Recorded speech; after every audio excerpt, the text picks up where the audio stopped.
Hello and welcome viewers, welcome to our channel C Speed Sanjay. আমরা cache memory organisation নিয়ে series already start করেছিলাম architecture organisation সিরিজের মধ্যে। তো cash মেমোরিতে যখন আমরা ক্যাশ মেমোরির ইউটিলিটি অ্যান্ড ক্যাশ মেমোরির advantage of using cache memory নিয়ে আমরা অলরেডি ডিসকাস করেছি। আজকে যেটা আমরা বেসিক্যালি ডিসকাস করতে যাব সেটা হচ্ছে গিয়ে ক্যাশ মেমোরির মধ্যে রাইট পলিসি, অর্থাৎ ক্যাশ মেমোরিতে মেন মেমোরি ডেটাগুলো যখন ক্যাশ মেমোরিতে রাইট করা হয় তখন সেই ক্যাশ মেমোরির মধ্যে রাইট পলিসি। তো আমরা দেখেছি যে প্রসেসর অ্যান্ড মেন মেমোরির মাঝখানে থাকে ক্যাশ মেমোরি। আমরা ক্যাশ মেমোরির দু ধরনের রাইট পলিসি আছে। একটা রাইট পলিসিকে বলছে রাইট ব্যাক পলিসি, আর একটা রাইট পলিসিকে বলছে right through policy. So there are two policies. আমরা দুটো পলিসি নিয়ে ডিসকাস করব এবং দুটো পলিসিতে কোনটায় কিভাবে কাজ হয় সেটা আমরা একটু vividly দেখে নেব। নাও in case of right back policy আমরা প্রথমটা রাইট ব্যাক অ্যান্ড এখানে আমরা দেখাচ্ছি রাইট থ্রু।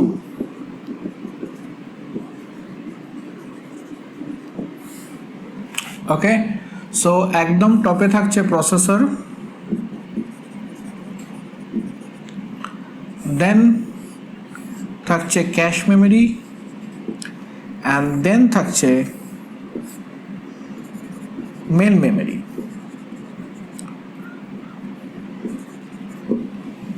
এগেন এখানেও সিমিলারলি থাকছে প্রসেসর, থাকছে ক্যাশ মেমোরি and থাকছে মেন মেমোরি।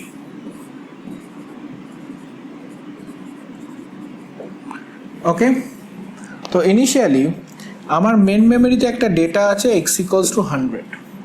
তো মেন মেমোরি সেই ডেটাটাকে কোথায় লোড করবে? ক্যাশ মেমোরিতে, that is x=100, and cache memory সেই ডেটাটাকে কোথায় লোড করবে? প্রসেসরে, that is x=100।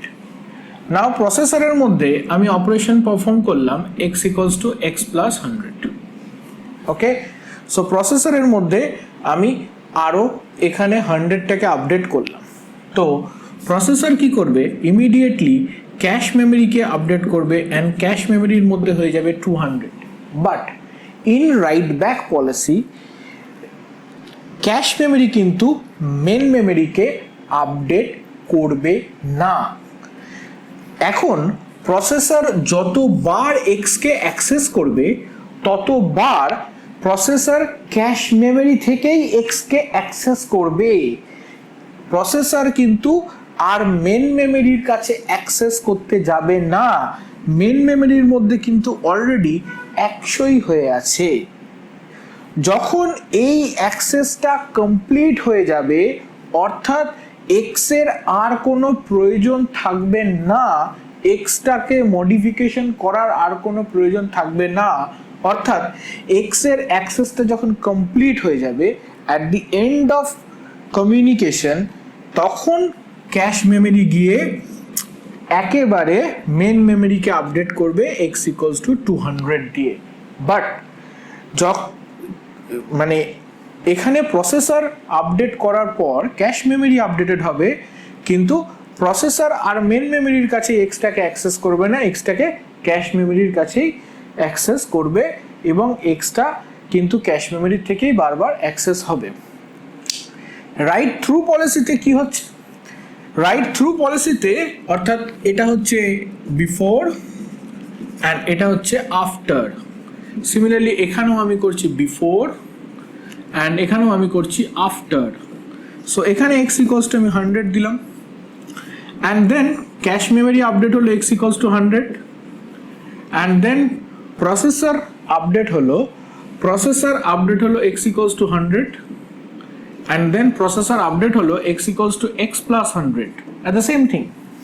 Now this time processor will update cache memory and at the same time, so x=200 and at the same time cache memory will update main memory, that is x=200.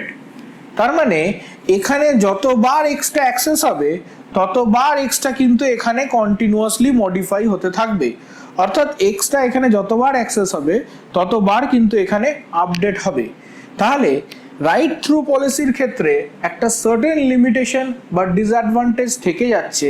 Redundancy frequently main মেমোরিকে access করছে, ফলে প্রসেসরের পারফরমেন্সটা degrade করছে এবং multiple Times একই কাজ perform করছে। অর্থাৎ এখানে ক্যাশ মেমোরি আপডেট হবে, ক্যাশ মেমোরি তো অ্যাজ ফাস্ট অ্যাজ প্রসেসর, তাহলে ক্যাশ মেমোরিতে আপডেট করতে প্রসেসরে অতটা সময় লাগে না, কিন্তু ক্যাশ মেমোরিকে মেন মেমোরিতে আপডেট করতে কিন্তু অনেকটা বেশি সময় লেগে যায়। ফলে এখানে যেমন রিডান্ডেন্সিও আসছে, অ্যাট দ্য সেম টাইম জবের রিপিটেশনও আসছে, মেমোরি রাইট করতে হচ্ছে মাল্টিপল টাইমস, যেটা এন্টায়ারলি প্রসেসরের পারফরমেন্সটাকে ডিগ্রেড করাচ্ছে।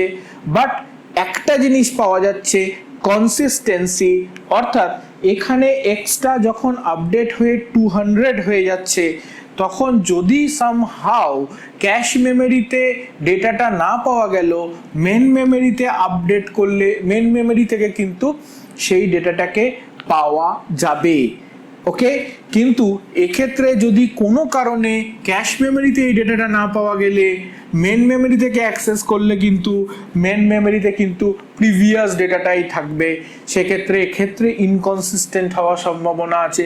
বাট ইট ইজ ফাস্টার, এক্ষেত্রে পারফরমেন্স অনেক বেটার হয়, রিডান্ডেন্সি ক্রিয়েট হয় না, মেমোরি রাইট অপারেশন ফ্রিকুয়েন্টলি হয় না, তার জন্য রাইট ব্যাক পলিসিটা ফাস্টার এবং মোস্ট অফ দ্যাট এই রাইট ব্যাক পলিসিটা ইউজ করা হয় and it is very popular. Write through পলিসিটা একটু রেয়ার কেসে ইউজ করা হয়, it is less popular and at the same time it is time taking and time consuming.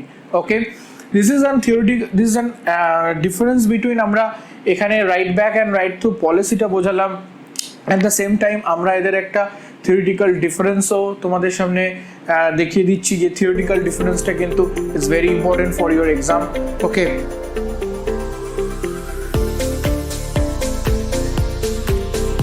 Right back and right through policy নিয়ে আমরা already discuss করছিলাম। তো right back and right through পলিসির theoretical ডিফারেন্সগুলো আমরা একটুখানি চোখ বুলিয়ে নিই। থিওরিটিক্যাল ডিফারেন্সগুলো আমি তোমাদের সামনে দিয়ে দিয়েছি। This is right back policy and this is right through policy. So right back policy the data updated only in the cash, যেটা আমরা দেখিয়েছিলাম যে মেন মেমোরিতে আপডেট হচ্ছে না, বাট এক্ষেত্রে বোথ ক্যাশ অ্যান্ড মেন মেমোরিতে at the same time data update হচ্ছে write through পলিসিতে। সো রাইট থ্রু পলিসিতে আমরা দেখেছিলাম কি, যে ক্যাশও যখন আপডেট হচ্ছে at the same time main মেমোরিও আপডেট হচ্ছে। It is a simple method to implement, কারণ আমি শুধু ক্যাশ মেমোরিকে আপডেট করছি, সো ফ্রিকুয়েন্টলি মেন মেমোরিকে আপডেট করতে হচ্ছে না। So it's a simple method to implement and it's a complex method to implement. This is a very important point that cache memory block is not required. Selected cache block is written back to the main memory to update the main memory. মানে যখন আমরা সম্পূর্ণ কাজটা হয়ে যাচ্ছে, একদম শেষে গিয়ে আমি মেন মেমোরিটাকে আপডেট করছি।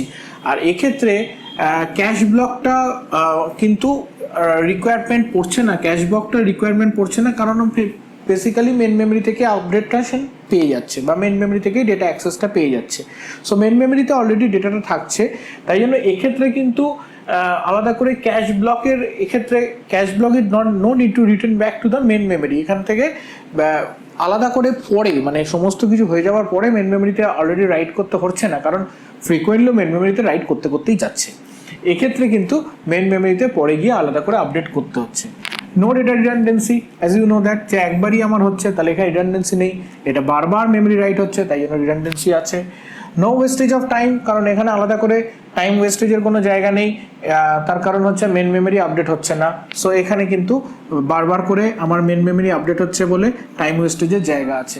ওকে, সো আরও বলতে পারি this is an inconsistent method, this is much consistent method, this is a non-reliable method, this is a reliable method, but at the same time this is very faster and this is much slower. So this is the main theoretical comparison between write through cache and write back cache. I hope you understand, and if you like this video, so please share with your friends and subscribe our channel. So stay tuned and watch our next video. It's on write cache coherence policy. Okay, thank you very much.